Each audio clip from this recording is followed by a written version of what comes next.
안녕하세요. 노사연 교수입니다. 지난 2시간 여러분들하고 함께 했고요. 오늘은 세 번째 강좌, 사사기의 세 번째 강좌입니다.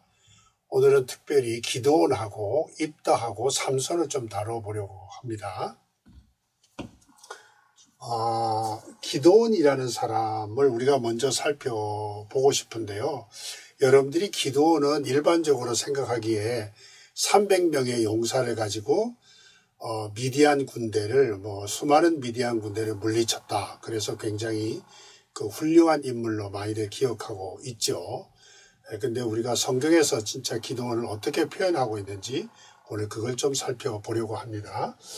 자, 기드온이라는 이름의 뜻은 자르다, 깨뜨리다 혹은 두 쪽으로 자르다 그런 의미를 가지고 있다고 하죠. 근데 그 말은 히브리어의 동사 가다라는 동사에서 유래한 이름이라고 하고요. 그 뜻은 파괴자, 나무를 자르는 자입니다.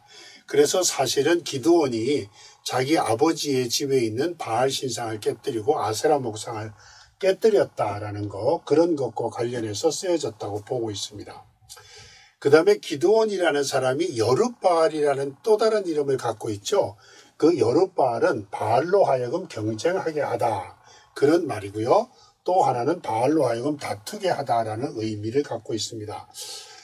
그런데 재밌게도 사사기 6장에서 8장 외에는 기드온이라는 이름이 나타나지 않고 나머지 많은 부분들이 이제 여룻바알이라는 이름으로 나타나고 있고요. 그리고 사무엘하 11장 21절에서는 여룻바알이라는 대신에 여룻베셀이라는 이름으로 이제 나타나는데 그 말은 수치로 하여금 고소하게 하라 이런 말로 사용되고 있습니다. 그리고 이제 신약 성경에 들어와서 히브리서 11장에서 믿음의 조상을 열거하면서 기드온의 이름이 다시 등장하죠. 그러니까 우리는 많은 사람들이 기드온이라는 말을 많이 기억하지만 실제로 성경 안에서 여룻바알이라는 이름이 훨씬 더 많이 사용되고 있다는 것을 알 수 있습니다.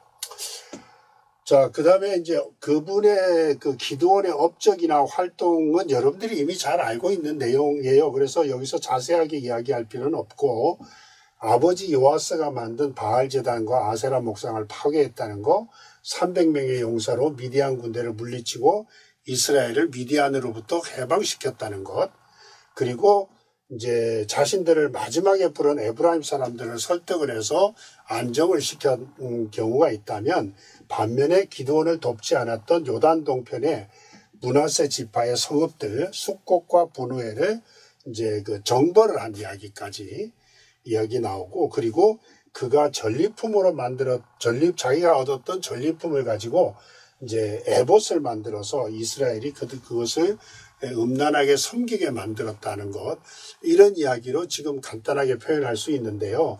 자, 앞에 A와 B의 경우에는 상당히 긍정적인 이야기가 나타나지만 C와 D로 넘어가면서 이제 D와 E로 넘어가면서 이제 기드온의 삶이 조금 부정적인 이야기들이 기록되고 있구나 하는 것을 우리가 쉽게 파악할 수 있어요. 자, 이야기는 제가 여기서 자세하게 이야기할 필요가 없을 것 같아요. 여러분들이 성경을 보시고 이제 이야기를 좀 더 자세하게 살펴보기를 원하고요. 이 이야기까지 다 하게 되면 시간이 너무 많이 흐르기 때문에 이 이야기는 좀 생략을 하겠습니다. 그래서 어쨌든 이스라엘이 악을 행해서 하나님이 기드온을 보내셔서 그로 하여금 미디안과 전쟁을 하게 하고 미디안을 물리쳤다. 이제 그런 정도 이야기로 여러분들이 기억하고 있는데, 그 뒤로 앞에 말했듯이 이제 미디안이 자기의 군대를 가지고 이제 숫곳과 분우엘 사람들을 죽이는 사건까지 있었다 하는 것도 우리가 볼 수 있습니다. 그런 이야기들이 여기 이제 쭉 기록되어 있는 거예요. 이야기를 제가 설명을 한 거니까 이건 여러분들이 이제 이해해 주시기를 바라고요. 그 다음에 이제 오늘 제가 여러분들에게 진짜로 하고 싶은 이야기는 기드온의 이야기 중에서 어떤 것들을 우리가 좀 더 깊이 다뤄볼 수 있을까, 생각할 수 있을까 하는 부분입니다. 첫 번째 보면요. 기드온에게 이제 이스라엘 백성들이 하나님 앞에 기도하면서 자기들을 살려달라고 하니까 무명의 예언자를 보냈단 말이에요. 근데 그 무명의 예언자 이야기는 지난 시간에 이야기했던 2장 1절에서 5절, 여긴 3절이라고 표현했습니다만은 예언자의 이야기, 메시지하고 아주 흡사한 내용이에요. 너희들이 내 말을 듣지 않아서 이렇게 벌을 받게 됐다라는 거, 그런 이야기들을 이제 하고 있는 거고요. 그 다음에 이제 기드온을 하나님께서 부르세요. 소명기사를 이제 우리가 볼 수 있는데, 이 소명기사의 내용을 보면 모세를 부를 때에 하나님께서 모세를 이제 시내산에서 부르시잖아요. 근데 그 부르는 그 모습에서 모세가 하나님 나 그거 못합니다 라고 이제 한 거하고 안 하겠다고 발 뻗고 이런 이야기들이 나오죠. 기드온도 그것과 비슷해요. 예언자 예레미야도 그런 비슷한 소명이 거기 있었고요. 그래서 이제 기드온은 처음에는 자기가 그것을 거부하지만 마침내 하나님 앞에 이제 소위 증명을 받으면서 확증을 받으면서 이제 그 사명을 감당하는 이야기가 나오는데, 처음에는 겁 많은 기드온의 모습이 나타나기도 하고, 또 이제 그런 모습을 보면서 우리가 성경을 읽으면서 이게 도마가 참 의심이 많았구나 하는 생각을 하게 되는데, 이 의심이나 겁 많다는 표현을 쓰지만 기드온은 매우 이성적인 사람이었다라고 생각할 수 있어요. 지금 그들의 상황에선 도저히 이것을 할 수 없는, 아무리 생각해도 할 수 없는 그런 전쟁을 자기에게 하라고 하니까 이제 그런 모습을 거기가 보여주는데요. 자, 우리가 이 부분을 위해서 성경을 좀 들여다볼까 합니다. 자, 여기에 보면은요, 11절에 기드온이 미디안 사람들이 자꾸 와서 자기들의 식량을 탈취해 가니까 그것을 숨어서 이제 식량을 이제 숨겨놓는 이야기라고 타작을 하는 이야기가 나와요. 근데 하나님께서 기드온에게 나타나신 게 6장 12절에 보니까 여호와의 사제가 기드온에게 나타나서 이르되 큰 용사여 여호와께서 너와 함께 하시도다, 그런 이야기예요. 큰 용사여. 자, 그런 모습으로 여기 이제 이야기를 하고, 처음의 모습은 연약한 모습이었는데 하나님이 너를 이제 큰 용사라고 하면서 나타나셨고, 기드온이 그걸 항변하고, 하나님은 이제 기드온에게 그런 위임을 하시고 직무를 주시고, 기드온이 다시 거부하고 하나님이 그것을 다시 재확인하고, 또 직무를 다시 위임하는 표징을 달라 그래서 하나님이 표징을 주는 이야기들이 반복해서 설명되는 거죠. 그러니까 기드온이 단순하게 하나님이 다른 사사들은 하나님이 너를 불렀다 그러면 내가 그 일 하겠습니다 하고 나서는 것처럼 모양이 되지만, 기드온은 그렇지 않았다라는 거예요. 자, 그런 일단의 이제 흐름들을 보면서 기드온이라는 사람이 굉장히 자기의 머릿속에 이성적인 사고를 가지고 이걸 할 수 있느냐 없느냐를 판단했을 것 같다라는 생각 우리가 할 수 있어요. 자, 그 점에서 우리가 이제 조금 더 자세하게 들여다볼게요. 처음에 하나님이 큰 용사라고 불렀다고 했잖아요. 하나님이 너와 함께 하신다 그랬더니 기드온이 하나님 앞에 이제 질문을 해요. 하나님, 이게 말이 됩니까? 하고 질문하는 건데요. 그 성경 볼게요. 13절에 보니까 여호와께서 우리와 함께 계시면 어찌하여 이 모든 일이 우리에게 일어났나이까? 또 우리 조상들이 일찍이 우리에게 이르기를 여호와께서 우리를 애굽에서 올라오게 한 것이 아니냐 한 그 모든 이적이 어디 있나이까? 이제 여호와께서 우리를 버리사 미디안의 손에 우리를 넘겨주셨나이다. 자, 하나님 앞에 질문한 게 뭐예요? 하나님, 옛날에 우리 조상들이 이야기하기를 하나님께서 우리를 애굽 땅에서 구원해 내셨고 큰 기적과 이사를 보여서 이 땅에 오게 하셨다는데, 그 기적과 이삭이 어디 있습니까? 이사가 어디 있습니까? 이사가 어디 있습니까? 하나님 생각해 보세요. 하나님이 우리와 함께 한다 그러는데 그게 말이 되는 이야기입니까? 하나님 앞에 아주 항변을 하고 따져 물었어요. 그랬더니 하나님께서 이야기하기를 그를 향하여 이르시되 너는 가서 너의 힘으로 이스라엘을 미디안의 손에서 구원하라. 내가 너를 보낸 것이 아니냐? 내가 너를 보냈다 하고 하나님이 확증을 해주세요. 그 다음에 이제 이야기하기를 자신이 할 수 있는 게 아무것도 없다고 이야기해요. 여기에 나오는 내용들이 지금 자기의 능력이나 힘을 갖고는 할 수 없어요 라고 하는 거예요.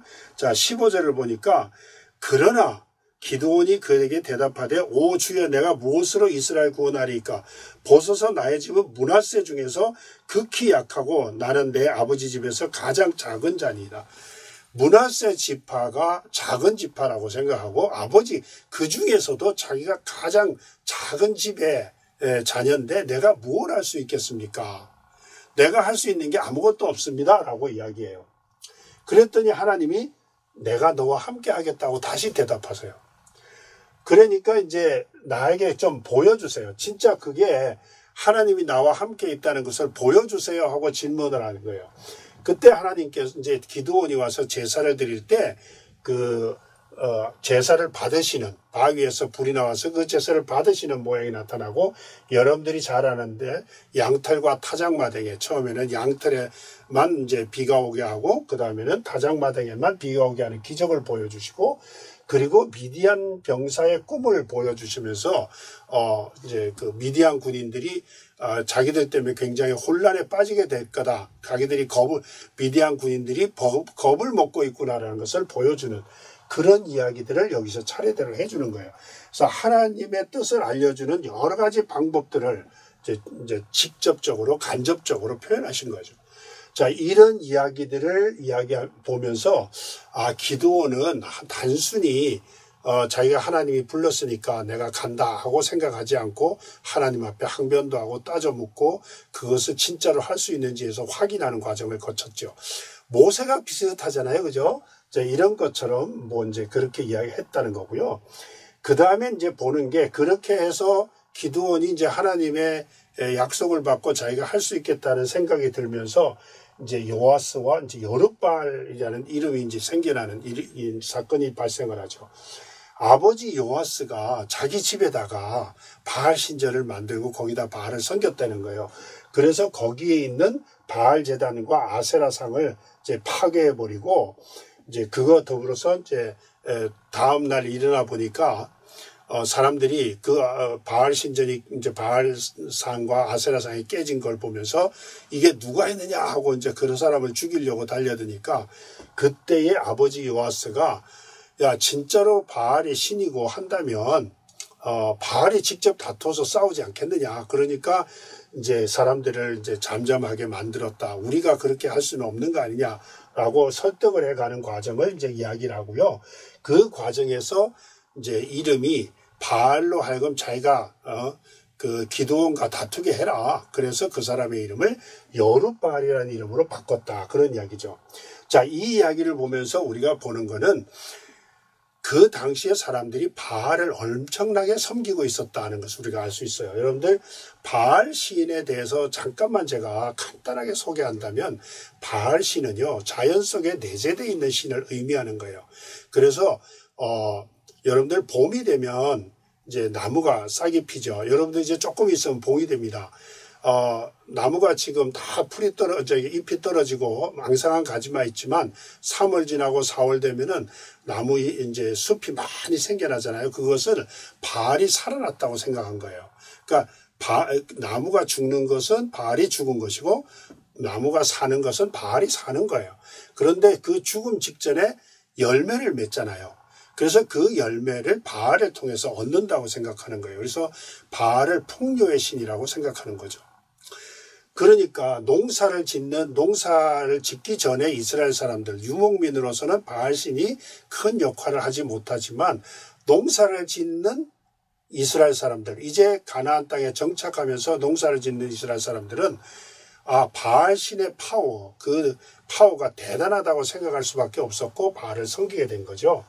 자, 그렇게 해서 당시에 바알과 엘 종교라는 것은 여기에 표현했습니다만 엘 종교는 가나안에 여러 신들이 있지만 그 신들 중에 최고의 신을 매신이라고 그래요. 그래서 이제 엘 종교가 굉장히 만연해 있었다 그런 뜻이고요. 자, 결국은 하나님의 명령으로 해서 기드온이 바알 종교를 대해서 승리했고 하나님께서 그의 제사를 받는 사건이 이제 초창기에 나오게 됩니다. 자, 그 다음에 나오는 게 이제 여호와의 영이 기드온에게 임했다라고 표현해요. 여호와의 영이 기드온에게 임했다는 말은 하나님께서 그와 함께 하셨다라는 약속한 그 이야기를 표현하는 내용이겠죠. 근데 이때 라바시라는 히브리어 단어를 쓰는데요. 그 의미는 옷을 입다라는 뜻입니다. 그러니까 하나님의 영이 그를 감쌌다. 옷을 입듯이 다 감쌌다는 거예요. 그때부터 실제로 기드온은 영적 지도자가 됐고 이제 군대를 모집해서 해방을 하기 위한 준비를 시작을 했어요. 그래서 하나님께서 기드온이 이제 모세에게 직접 나타나서 말씀하시듯이 기드온에게도 나타나셔서 일일이 하나씩 지시하시는 거예요. 자, 그 다음에 여러분들이 이제 유명하게 생각되는 이야기 있잖아요. 기드온의 300명 용사 어떻게 선택됐을까? 그런 이야기인데 처음에 그가 모집한 군인은 32,000명이었어요. 근데 하나님이 지시해요. 거기에 겁 많고 또 결혼한 지 얼마 안 되고 집 산 지 얼마 안 되고 뭐 이런 사람들 다 돌아가게 하라. 다 돌아가고 나니까 10,000명만 남았단 말이에요. 하나님께서 아니야, 그 사람들 너무 많아. 그 사람들을 가지고 있으면 혹시 전쟁을 해서 이기더라도 자기들이 잘나서 이긴 것처럼 하나님의 능력을 인정하지 못할 것 같아. 그러니까 이제 내가 지시하는 대로 해. 그래서 시냇가에 가가지고 물을 맞게 하는데 무릎 꿇고 이제 바닥에 걸어서 이제 물을 먹는 사람. 또 그 다음에 손을 떠서 이렇게 한 발을 이제 무릎을 완전히 두 무릎을 꿇지 않고 물을 뜨는 사람들을 구분을 했더니 이제 손으로 물을 뜨는 사람들, 물을 핥아 먹는 사람들 300명이 남았다. 그래서 그 사람이면 됐어. 하나님이 이야기하는 거예요. 그래서 스스로 이제 전쟁에서 승리한 것을 막기 위해서 그런 그 오해를 하는 것을 막기 위해서 하나님이 300명만 남겨놓으신 거예요. 그리고 이제 전쟁에서 승리를 해요. 여러분들이 잘 알다시피. 자, 근데 이 전쟁을 여러분들 생각해 보세요. 세상에 거기에 보면은 미디안 군인들이요. 메뚜기 떼처럼 많다 그랬어요. 몇 명인지를 정확하게 우리가 표현하지 않다 하더라도 그 많은 군인들을 300명 용사해 가지고 싸우러 가는데 야, 이게 말이 안 되잖아요. 근데 그 전쟁의 나머지 보면요. 칼을 진 것도 없고요. 화살을 가진 것도 없고 방패를 지는 것도 없고 그들이 가지고 있는 것은 나팔하고 빈 항아리하고 횃불을 이용을 했어요. 야간에 그렇게 이용을 해서 이제 전쟁을 하게 되는데 보통 유목민들은 야간 전투를 싫어한다 그러죠. 그런데 어쨌든 야간에 전투를 해가지고 이제 전투하게 되는데 항아리 속에 횃불을 넣고 그걸 깨뜨리고 이제 그렇게 하면서 그들이 혼란을 일으키게 해서 그들이 서로 전쟁을 하게 만들었다. 이제 그들의 칼을 서로 이제 자기 동료들을 찌르게 하는 그런 일이 발생을 했어요. 근데 이제 여기서 이야기하는 게 뭐냐면 처음에 이야기하기를 내가 소리를 지르면 그 다음에 나오는 게 야훼를 위하여 기드온을 위하여 이런 표현을 하라고 그랬어요. 그렇게 하라고 소리 지르도록 명령을 했는데 실제로 딱 그 전쟁이 일어나자 그때 이제 이스라엘의 300명의 용사들이 하는 말이 야훼와 기드온의 칼이다라고 소리를 질렀단 말이에요. 자, 앞에서는 야훼를 위하여 기드온을 위하여라고 소리 지르라고 했는데 뒤에 가서는 야훼와 기드온의 칼이다라고 소리를 지르고 빛을 밝히면서 적을 당하게 했다. 자, 이 이야기가요 굉장히 중요한 표현이에요. 여러분들 지금까지 우리가 보통 알고 있는 기드온은 요까지 하는 거예요. 요까지 300명의 용사를 그들을 무찔렀다 하는 걸 했는데 이제 여기서부터 이상하게 보세요. 우리가 지금까지 온 내용들을 보면 야훼와 기드온 사이에 많은 논쟁이 있었고 확증이 있었지만 그 이야기에 하나님께서 다 일일이 지시하시고 내가 너와 함께하고 너를 이기게 할 거다라는 약속을 하시는 거잖아요. 그런데 그 과정에서 사실은 기드온은 하나님이 시키는 대로 한 것뿐이에요. 그러니까 자기가 가지고 있었던 지금까지의 의심스러운 것은 자기의 이성적 사고를 가지고 의심스러워했지만 이제 그런 이야기들을 보면서 결국은 이게 내 뜻이 아니라 하나님의 뜻대로 하는 거구나 하는 믿음이 가지게 된 거죠. 그런데 그가 가지고 있던 이성적 사고가 그대로 완전히 사라졌던 건 아닌 것 같아요. 자, 여기서부터 이제 야훼를 위하여 기드온을 위하여라는 말이 결국 우리가 보통 하나님께서 하셨으면 야훼를 위하여 하고 끝났으면 되잖아요. 근데 거기에 자기 이름이 들어가기 시작해요. 기드온을 위하여. 그 다음에 또 하나는 뭐냐면요. 야훼와 기드온의 칼이다라고 하는 거예요. 그래서 야훼와 기드온, 야훼를 위하여 기드온을 위하여. 야훼와 기드온의 칼이다라는 말은 야훼 하나님과 기드온 자신이 거의 동격처럼 이제 이름이 지어지는 거죠. 이게 뭐 어떤 의미가 될까라고 우리가 생각해 볼 수 있는 건데요. 그래서 이제 이 이야기는 뭐냐면 지도자 기드온에서부터 이제 무기라는 개념으로 이제 생각이 바뀌어지는 거예요. 이제 무기가 사실 자기들은 무기가 없어요. 근데 그 무기가 없는데 이 기드온의 미디안의 용사들이 가지고 있는 칼을 가지고 자기들끼리 서로 싸우게 만들었단 말이에요. 그게 누가 한 거예요? 하나님이 하신 거죠. 그러면 결국 그 칼은 야훼 하나님의 칼이에요. 그런데 기드온의 칼이라는 말이 같이 붙어 나오는 거죠. 자, 그런 점에서 기드온의 모습이 이런 모습을 보면서 자기의 생각이 내가 대단하구나 하는 생각을 스스로 갖게 만들 수 있는 가능성이 생겨난 거예요. 자, 그 다음에 보면요. 전쟁 중에서 이런 이제 내적 갈등이 많이 일어나는데요. 그 다음에 나오는 내적 갈등에서 보면 자기가 처음에는 겁 많은 상태고 이제 나중에는 자신감이 넘치는 상태로 바뀌면서 감사도 질문도 하지 않고 전쟁을 진행하게 됩니다. 자, 그 전쟁을 진행하는 과정에 우리가 성경을 중요하게 읽어봐야 될 내용이 하나 있어요. 자, 여기에 보니까요.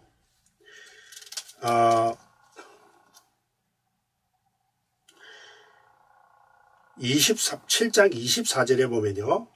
기드온이 사자들을 보내서 에브라임 온 산지로 두루 다니게 하여 이르기를 내려와서 미디안을 치고 그들을 앞질러 벳바라와 요단강에 이르는 수로를 점령하라.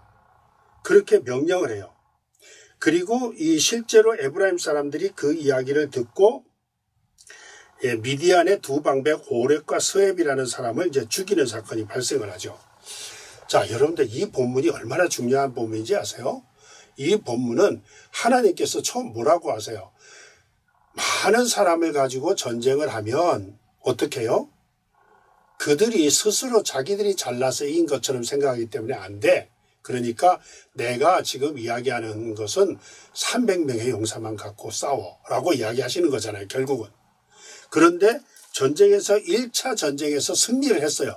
그랬더니 기드온이 사자들을 보내서 에브라임 지파 사람들을 보내가지고 지역에다 보내가지고 사람들을 군인들을 끌어모아서 전쟁을 승리하게 했단 말이에요.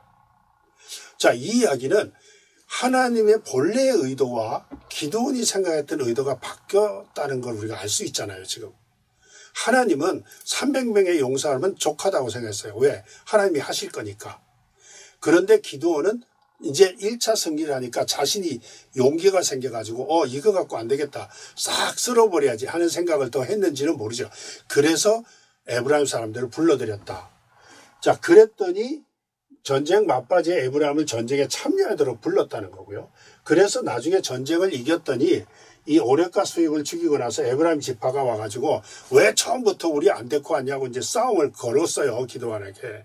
그랬더니 기드온이 내가 사실은 하나님께서 이렇게 했다 이렇게 표현하지 않고요. 결국은 이제 그들을 설득을 하는데 에브라임의 끝물 포도가 아비에셀의 만물 포도보다 낫지 않냐?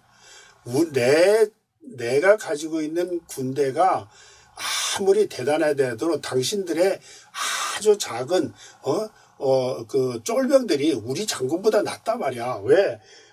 너희들이 지금 오렙과 스웹을 죽였잖냐.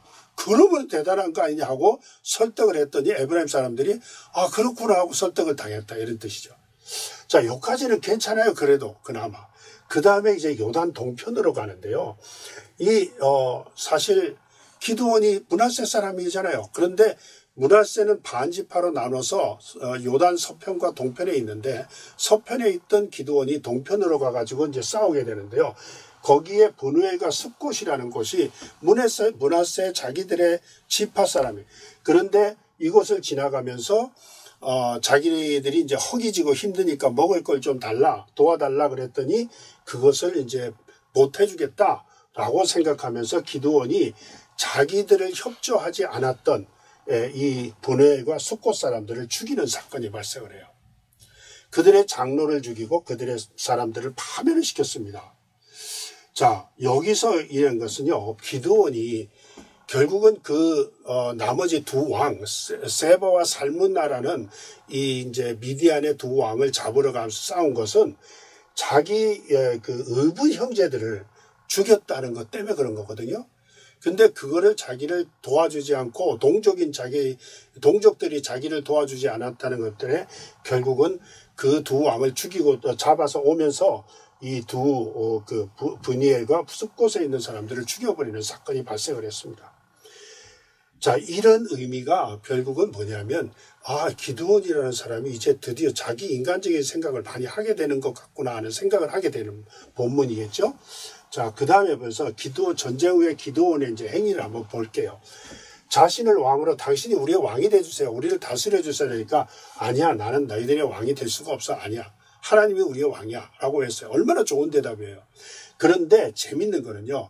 기드온이 첩으로부터 얻은 아들을 아비멜렉이라는 사람이 있는데 세겜 지역에서 얻은 아들이에요. 이 아들을 얻어서 그 이름을 짓기를 아비멜렉이라고 지었어요. 여러분들 아비멜렉이라는 뜻은요. 나의 아버지는 왕이다라는 뜻입니다. 자, 기드온이 자기 아들의 이름을 지으면서 너는 아비멜렉이야 하고 지어줬어요. 그거는 나의 아버지는 왕이다. 자, 아비멜렉이 자기 이름을 듣고 부르면서 우리 아버지가 왕이구나 하는 생각을 하게 되는 거 아니에요. 자, 기드온은 스스로는 나 왕 아니요. 하나님이 왕입니다. 라고 이야기하지만 아들을 통해서 자기가 왕인 것을 은근히 표현하게 했다는 거예요. 그래서 결국은 이 아비멜렉이 자기 아버지를 가지고 아버지를 왕으로 생각하게 됐고 나중에 자기가 왕이 되려고 하는 노력을 하게 되는 그런 이제 일을 하게 되는 거겠죠. 그 다음에 이야기하면 전리품으로 얻은 금을 가지고 에봇을 만들었어요. 에봇은 제사장의 의복입니다. 제사장이 입는 앞치마와 같은 것으로 하나님의 말씀을 받는 근데 사용되기도 하죠. 그래서 이스라엘 사람들이 이 에봇을 바알을 음란하게 섬기듯이 그 에봇을 섬겼어요. 자, 그리고 그것이 이제 이스라엘 사람들이 우상 숭배를 하게 되는 원인이 됐다 이런 말이에요. 자, 그리고 이제 기드온이 40년을 평화롭게 살다 그가 죽자 이스라엘 사람들은 다시 바알을 섬기게 됐다. 자, 그 후에 사건이 이제 아비멜렉의 사건으로 넘어가요. 자, 보세요. 여러분, 기드온이라는 사람이 초창기에는 참 자기가 부족하고 아무것도 못합니다. 이걸 할 수 없습니다 하고 했다가 후에 전쟁에서 일어나면서 이제 역으로 300명만 있으면 된다 그래 더 많은 군사를 모집했잖아요. 그 다음에 자기 동족을 죽이는 사건까지 발생을 했어요. 그리고 에봇을 만들어서 사람들이 그것을 음란하게 소위 우상 숭배를 하게 만들었어요. 그런데 그걸 치우질 않았다 이 말이에요. 자, 이런 사건들을 우리가 보면서 기드온의 후반부의 삶이 상당히 문제가 많은 삶이구나. 그리고 기드온 때문에 자기 동족이 죽어가는 일을 보면서 사람들은 뭐라고 해요? 기드온 잘못 걸면 우리도 죽겠구나. 그런 공포의 정치가 발생하는 상황이 발생을 한다라는 이야기입니다. 자, 그 다음에 여기 보면요. 기드온이 아내를 많이 얻었다 그랬어요. 그래서 70명의 자녀가 있었다 그랬는데 이 옛날에 왕이 어떻게 해요? 아내를 많이 얻잖아요. 왕이 아내를 많이 얻어요. 자, 그거는 내가 왕이 아닙니다 하지만 사실은 자기가 왕인 것처럼 행동을 했다라는 것을 의미하기도 해요. 자, 그런 모든 것들이 기드온의 마지막 삶에 문제가 있거나 하는 것을 알게 됩니다. 자, 그 다음에 우리가 아비멜렉이라는 이런 이제 사람을 보게 되는데 이 아비멜렉은 기드온이 세겜 지역에서 첩을 통해서 얻은 사람이에요. 여기 스토리 이야기는 이제 생략을 할게요. 자, 여기서 보면서 기드온과 아비멜렉이 갖는 왕에 대한 개념 제가 이야기 잠깐 드렸잖아요. 그래서 아비멜렉은 자기 아버지가 죽자 자기 형제들을 모아서 싹 죽입니다.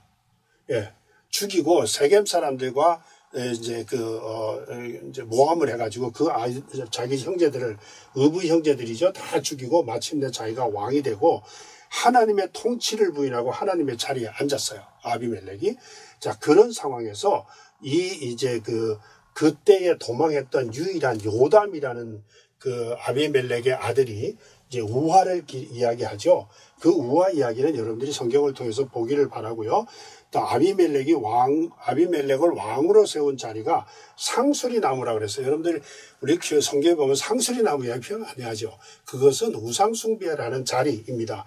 종교적 행위를 하는 장소예요. 그러니까 하나님 앞에서 자기가 왕이 되는 게 아니라 자기가 스스로 왕이 되려고 했다는 거예요. 자, 그러면 기드온의 이야기를 보면서 우리가 몇 가지 이제 메시지를 얻을 수 있는데, 제가 이 이야기는 클라인이라는 학자가 소개한 것을 여러분들에게 소개를 해보겠습니다. 이성적인 접근을 하는 기드온을 믿음의 상황으로 볼 수 있게 만드신 하나님이었다. 초창기 이야기죠. 하나님께 속한 것임에도 불구하고 믿음의 능력을 자신에게 속한 것으로 이해하고 이성적인 활동을 이제 이성적인 사고로 이제 자기가 생각을 하게 되는 기드온을 우리가 보게 된 거고요.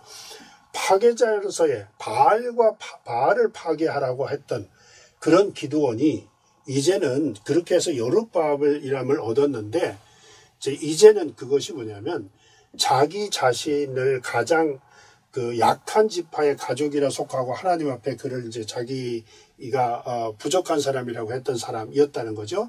그런데 이 사람이 이스라엘을 파괴하는 자가 됐다는 거예요. 하나님은 적을 파괴하라고 했지 이스라엘을 파괴하라고 하지 않았어요. 그런데 그는 이스라엘을 파괴했어요. 자, 그러면서 룻바벨의 이름에 맞지 않게 하나님과 경쟁을 했어요. 그는. 그리고 에브라임 사람들과 경쟁하고 심지어는 숫곳과 분의 사람들을 죽이는 사건이 발생을 한 거죠. 그래서 우리가 여기에 보면은 결국은 하나님을 대면하여 두려워하는 기드온에게 하나님은 내게 샬롬이 있으라. 그래서 여호와 샬롬이라는 단어가 여기서 나와요. 그런데 그 초창기에 기드온이 나중에는 자기의 백성에게 샬롬을 주는 게 아니라 자기의 백성에게 이제 두려움을 주는 사람이 됐다라는 것을 우리가 볼 수 있게 되고, 에봇을 거룩하지 않은 에봇으로 우상을 숭배하는 에봇을 만들었다. 그러니까 기드온의 초창기 삶이 마지막 삶과 어떻게 다른지를 우리가 볼 수 있고요. 또 그러면서 여러분들이 뭘 보세요.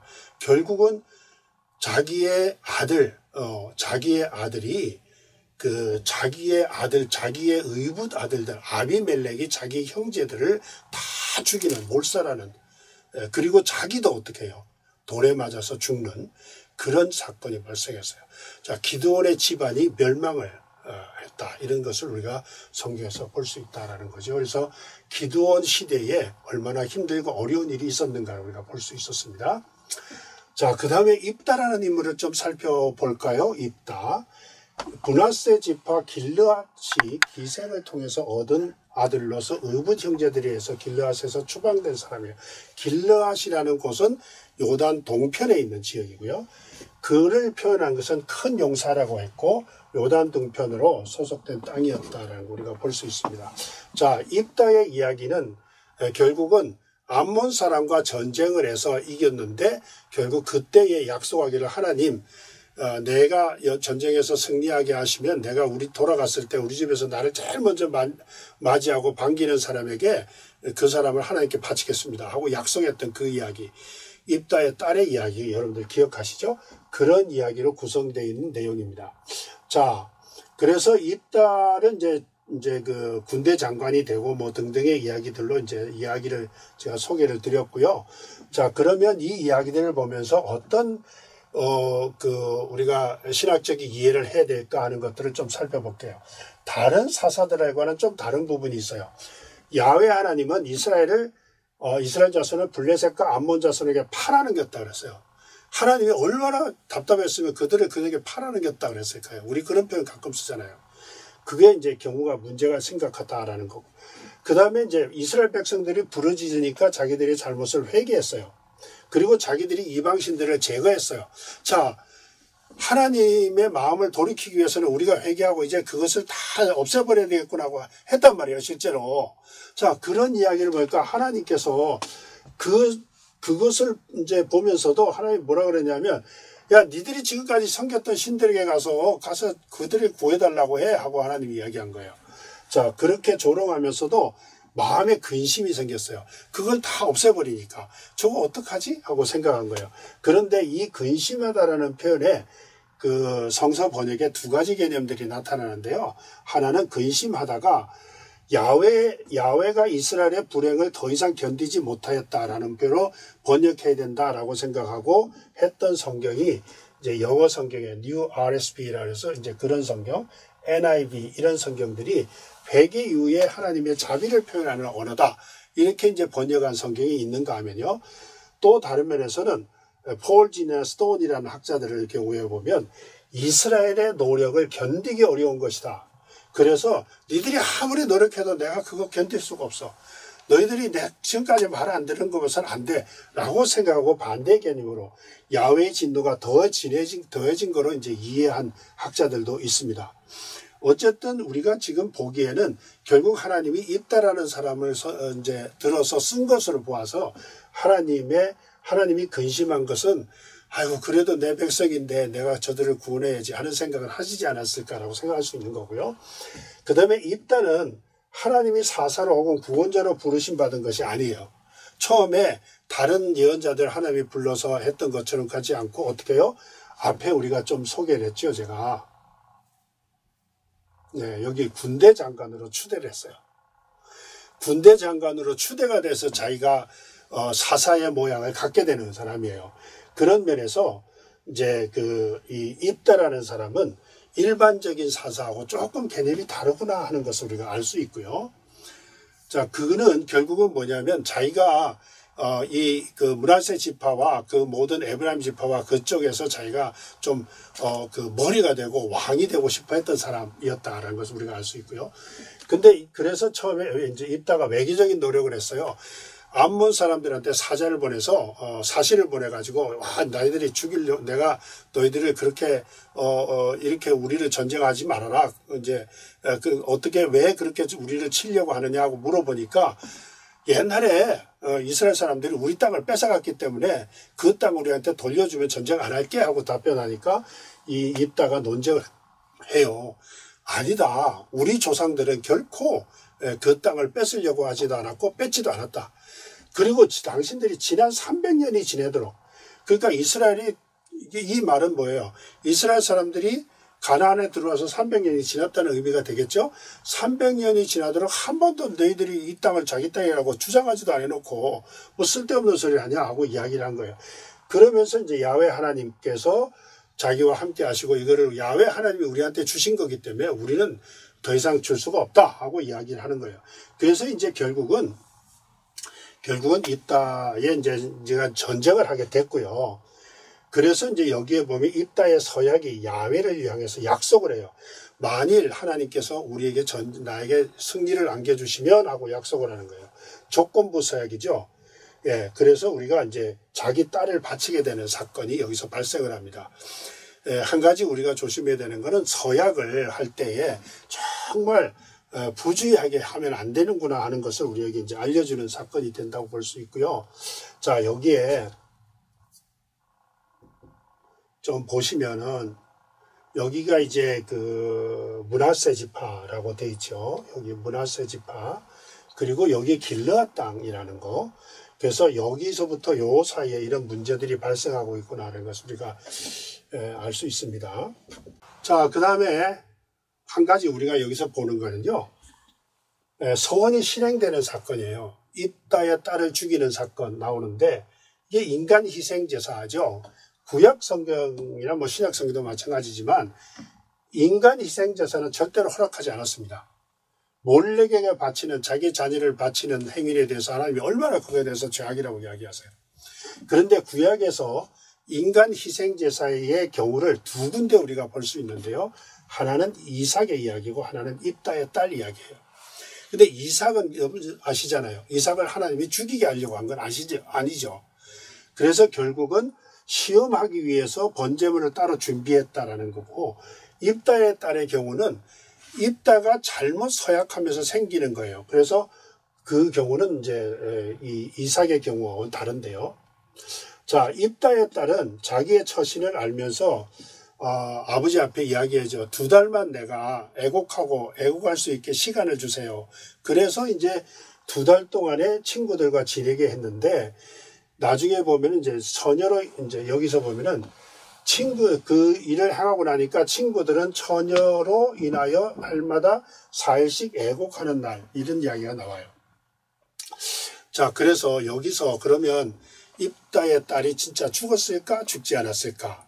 이 표현은 이제 우리가 질문을 하는데요. 히브리어 본문에는요, 입다의 딸이 우리말 성경에는 좀 보면요, 우리말 성경에는 입다의 딸이 여기 보면요, 11장 39절이에요. 11장 38절입니다.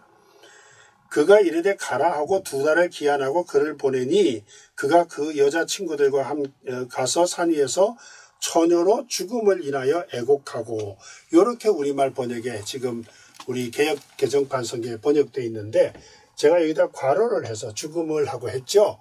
요 괄호의 뜻은 히브리어 본문 자체에는 죽음을 이라는 말이 없어요. 그래서 처녀로 인해서 살게 됐다. 그가 평생 처녀로 살았다라고 표현하는 거다라고 하는 학자들이 있는가 하면 아니다. 실제로 여기에 그가 행했다고, 여기 보니까 자기가 서운한 대로 딸에게 행했다라고 이야기하지 않았느냐. 그러니까 죽은 거다. 번제로 드린 거다. 그렇게 이야기하는 사람들도 있어요. 그래서 여러분들 우리 성경에 이 표현 때문에 이제 학자들 사이에 논쟁이 좀 있다는 건 아시면 될 것 같고요. 어쨌든 어떤 것이 정확했는지는 우리가 지금 상황은 알 수가 없겠지만, 이제 현재 우리가 가지고 있는 번역으로 가지고 보면 이제 처녀로 죽어서 그가 그런 일을 했다라고 표현하는 거죠. 자, 이 점에 대해서 우리가 이제 히브리어 본문을 그대로 따르는 것이 옳다 아니다 하고 이제 뭐 생각하는 학자들이 있다는 걸 말씀을 드리고요. 그 다음에 이제 길르앗하고 에브라임이 전쟁을 했는데, 자, 여기에 에브라임 사람들이요, 이제 불평을 해요. 기드온과 같은 불평이 있죠. 기드온 때도 에브라임 사람들이 자기들 안 불렀다고 불평하잖아요. 그거 결국 뭐예요? 전리품을 얻지 못한 것 때문에 그런 거 아니겠어요? 그래서 여기 입다는 똑같은 일이 발생을 하니까 요단강가에다가 나루터를 장악을 해가지고 무려 42,000명의 에브라임 사람들을 죽여버려요. 자, 기드온도 자기 동족 죽였잖아요. 여기 입다도 동족 에브라임 사람들을 죽여버리고 심각하게 무차별하게 이제 그 보복을 해버리는 사건이 발생을 했어요. 자, 이 이야기들은 뭐예요? 이 사사기 시대에 얼마나 많은 고통과 고난들이 그 가운데 있었고, 지파 간의 갈등이 있었고, 그 사사가 어떤 한 사사가 모든 지파를 다 다스리지 못했구나 하는 것도 알 수 있게 되는 사건들이라고 할 수 있겠어요. 자, 이 사사 시대가 심각하게 그들 동족 간에 지파 간에 상당한 문제가 있을 것을 보여주고 있는 책이다라는 걸 알 수 있습니다. 자, 오늘의 마지막 인물이죠. 삼손. 여러분들 잘 아는 대로 삼손이라는 사람은 힘이 세가지고 그 블레셋 사람을 물리친 사람이라고 우리가 알 수 있고, 또 하나는 삼손과 드릴라 뭐 그런 영화도 나오고, 그래서 여러분들이 그런 것을 가지고 이제 이야기를 하는데, 여기에 이제 단 지파 사람이라고 해서, 단은 이스라엘 가장 북쪽, 그 갈릴리 호수보다도 더 북쪽에 있는 땅이죠. 이제 그 땅에 있는 사람에게 사람 마노아라는 사람의 아들로서 나타났는데, 삼손이라는 뜻은 아마도 태양을 의미하는 쉐메시, 히브리어로 쉐메시는 태양을 의미하는데요. 거기서부터 유래됐을 가능성이 있다고 이제 학자들이 소개해요. 그래서 작은 태양으로 불과 같은 성격을 가진 사람이다. 이제 이런 표현을 우리가 이 관련이 있다고 보는 거고요. 다른 사사와는 달리 출생부터 야훼 하나님의 사자가 나타나서 삼손이 태어날 거다라고 이야기해요. 태어나기 전부터. 자, 성경에 그런 사람들이 이제 있지만, 예수님께서 어때요? 태어나기 전부터 마리아에게 천사가 나타나서 네가 아들을 낳을 거다 하고 이야기하잖아요. 그거하고 똑같이 삼손도 그런 경우예요. 자, 그래서 이제 이스라엘은 그를 통해서 구원할 거라는 것을 알려주게 됐고, 그는 태어나면서부터 나실인이 됐다라고 표현하는데요. 그래서 머리를 깎지 말아라, 삭도를 대지 말아라 하고 금지했어요. 자, 삼손의 이야기는 두 여인, 특별히 삼손이 두 여인만 손댄 건 아니에요. 특히 이제 나타났던 두 여인의 이야기와 결국 그 여인들의 때문에 결국 삼손이 이제 그 블레셋 사람을 치기도 하지만 결국 그가 스스로 망하는 그런 이제 사사가 돼버렸죠. 자, 이 삼손이라는 사람은 그런 면에서 보면은 상당히 이제 아까 여기서 표현했던 것처럼 열정적이고 막 불과 같은 성격을 가지고 있지만 그것 때문에 그가 어려움을 당하는 사사였다는 것을 알 수 있고요. 첫 번째 여인은 여인의 이야기 이제 이렇게 블레셋 딥나의 여인과 결혼해가지고 있었던 이야기가 거기 나타나고요. 두 번째는 이제 그거로 인해서 블레셋 사람들과 전투하는 일이 발생을 했고, 그 다음에 가사에서 창기와 동침하고 성문짝을 가져가는 이야기, 그 다음에 여러분들이 들어서 알고 있는 삼손과 드릴라 이야기, 이런 것으로 이제 되면서 마지막 삼손이 장례를 치르고 20년간 사사로 지냈다. 이 표현으로 이제 삼손의 이야기가 정리가 될 수 있습니다. 자, 이 이야기들은 여러분들이 성경에 보시면 다 아는 이야기들이니까 여기서 자세하게 소개할 필요는 없을 것 같아요. 다만 우리가 삼손의 이야기 중에서 좀 고민스럽게 들여다봐야 될 이제 해석학적 이슈들이 뭐가 있는지를 좀 볼게요. 이스라엘 백성들의 고난이나 하나님께 부르짖음에 대한 기사가 안 나타나요. 자, 이스라엘 사람들이 범죄했습니다라고만 이야기했지 그것 때문에 고난을 당했고 그것 때문에 하나님 앞에 우리 살려주세요, 우리 잘못했어요 하고 회개하고 부르짖는 이야기는 없었다는 거예요. 그런데 오히려 유다 족속은요, 삼손이 레이라는 지역으로 도망을 가니까 블레셋 사람들을 적극적으로 협조해서 삼손을 잡아서 넘기는 사건이 발생을 해요. 예. 자, 이 이야기는 좀 뭐라 그래요? 다른 사사들하고 조금 다르죠, 모양새가. 그리고 이제 또 하나는 마노아의 아내, 이제 이 여성이 이제 아기를 못 갖는 불임 여성. 야훼 하나님이 이제 사자가 명령이 내려와서 그 아내에게 이야기하죠. 포도주와 독주를 마시지 말아라. 부정한 것을 먹지 말아라. 내가 임신을 하게 되는데 내가 그거 먹으면 그 아이도 부정해지는 거다. 그러니까 먹지 말라고 이야기합니다. 그 다음에 태어날 아기에게 하는 이야기는 나면서부터 나실이기 때문에 머리에 삭도를 대지 말아라고 한 거예요. 자, 그런데 야훼 사자가, 여호와의 사자가 나타나서 전한 메시지가 약간씩 변화해요. 그 변화를 한번 볼게요. 아내가 남편에게 사자의 메시지를 전달할 때 이런 말이 생략이 돼요. 머리에 삭도를 대지 말아라 하는 말 하지 않았고요. 자기 아들을 낳았는데 그 아들에게 머리 깎지 말아라 하는 말 하지 않았고, 그가 이스라엘을 구원하기 시작하리라 하는 말도 하지 않았어요. 다만 뭐예요? 포도주와 독주 마시지 마라. 이 이야기를 했다 이 말이에요. 그리고 아내가 남편에게 사자의 메시지를 전달할 때 추가했어요. 어떤 추가하면 태어나면서부터 태에서 나옴으로부터 하나님께 바쳐진 나실인이 됨이라 이런 이야기. 예, 그 다음에 평생을 나실인으로 살아야에 대한 말이 부연 설명이 된 걸까 하고 지금 우리가 이제 질문을 한 거예요. 자, 이 이야기들을 보면서 그가 나실인이라 하는 이야기들은 표현했는데 삭도되지 말라는 이야기 하지 않았다. 그래서 이제 이 이야기가 도대체 뭘 의미할까? 결국은 뭐냐면 삭도를 대는 것과 나실인이 되는 것과 이런 개념들이 어떻게 삼손의 삶에서 표현되고 있는가를 이제 암시하고 있는 게 아닐까 생각하는 거죠. 그 다음에 또 하나는 사자가 마노아에게 한 말이 있어요.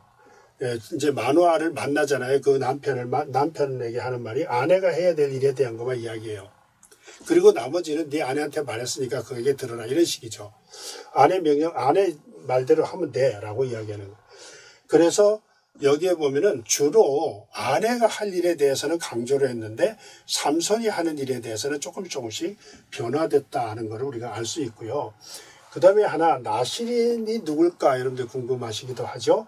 나실인의 뜻은 히브리어의 나자르라는 것으로 뭐뭐를 구별하라 그런 뜻이라고 해요. 이 동사에서 나온 명사형으로 구별된 사람입니다. 그래서 자신이 스스로 자기를 구별해요.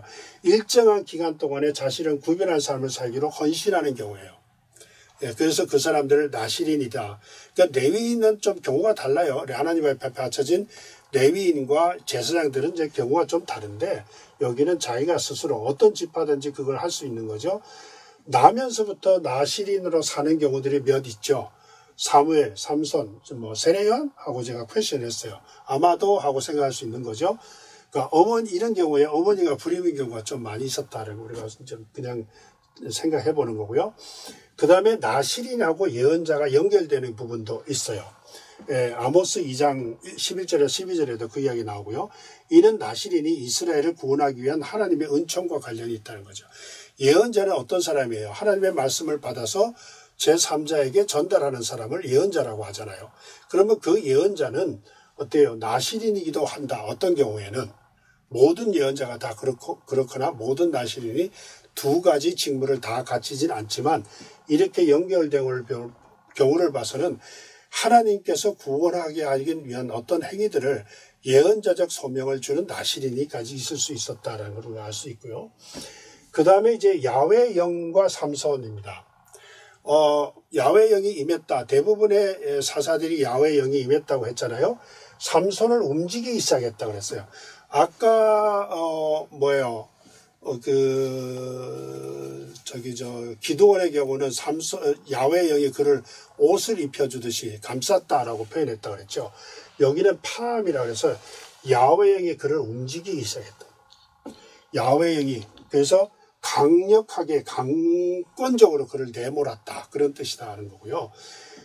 자, 야훼 영이 삼손에게 강하게 임하니 찰나흐라는 단어를 썼고요.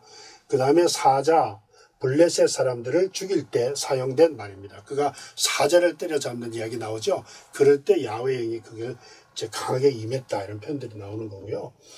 그 다음에 삼손은 야훼 영이 임하도록 기도하지 않습니다. 자기가 하나님 나에게 영을 임하여 주십시오 하고 기도하지 않아요. 그런 기도를 했다는 표현이 없어요.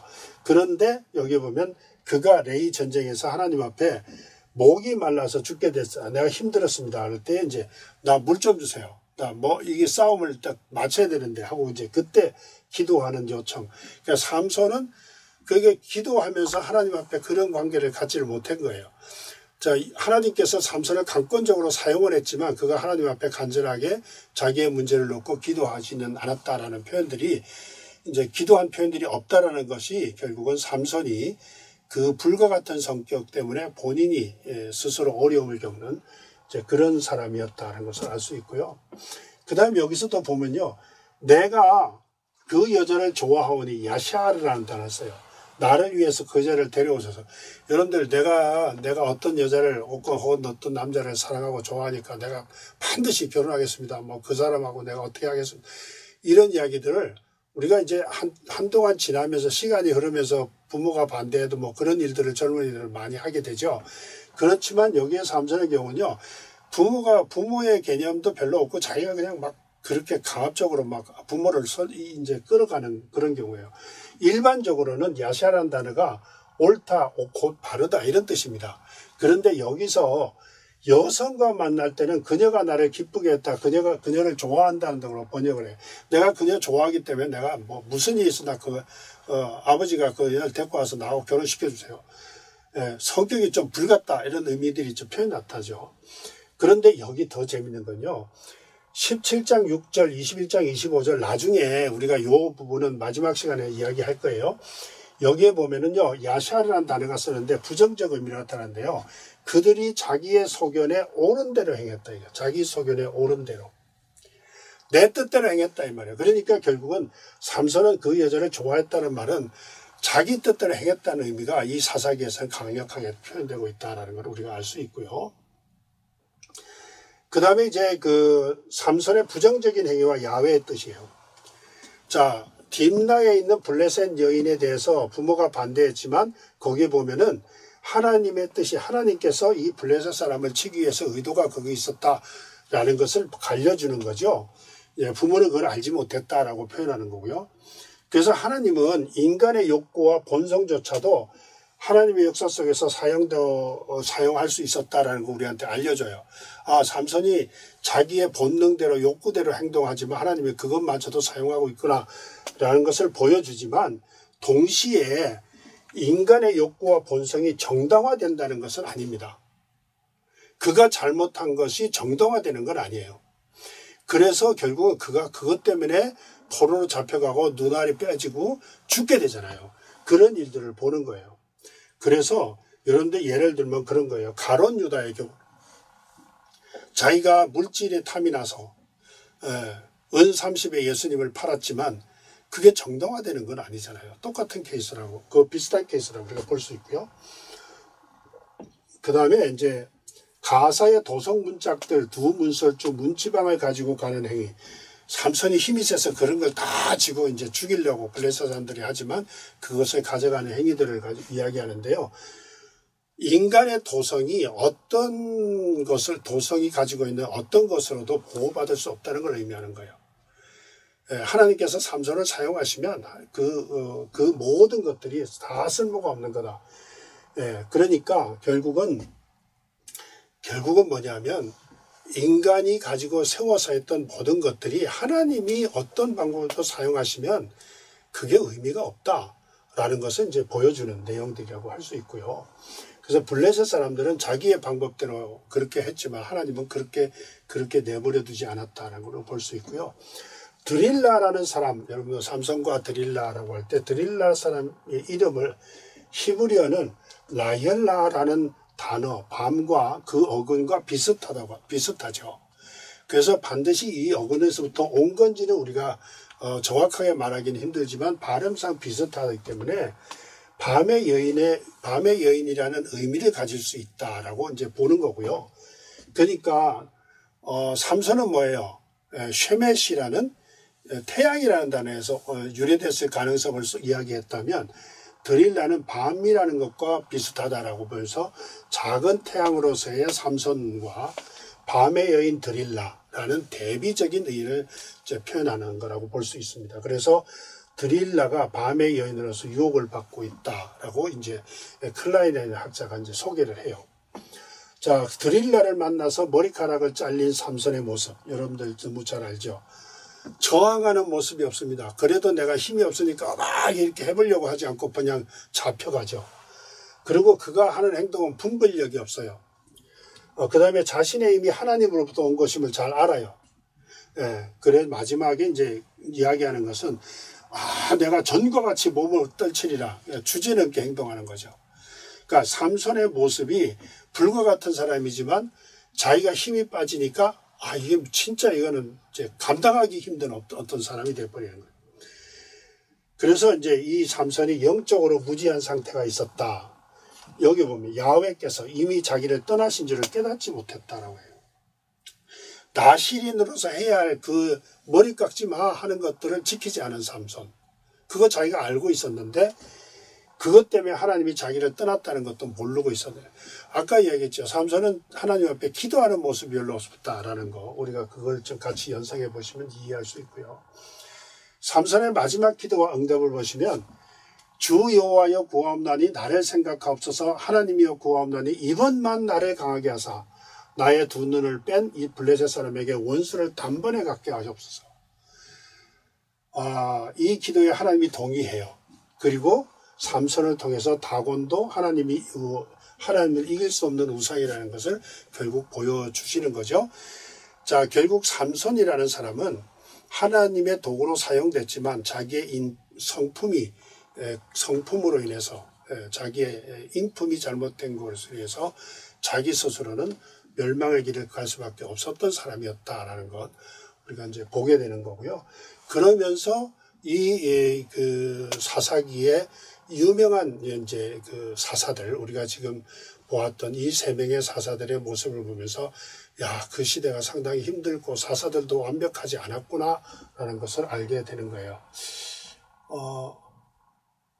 자, 오늘 이 시간 우리가 세 명의 이제 삼손, 그 다음에 앞에서 입다, 그리고 이제 기드온 이 세 사람을 공부했습니다. 다음 시간에는 이제 마지막 부분 좀 살펴보겠습니다. 수고 많이 하셨어요. 감사합니다.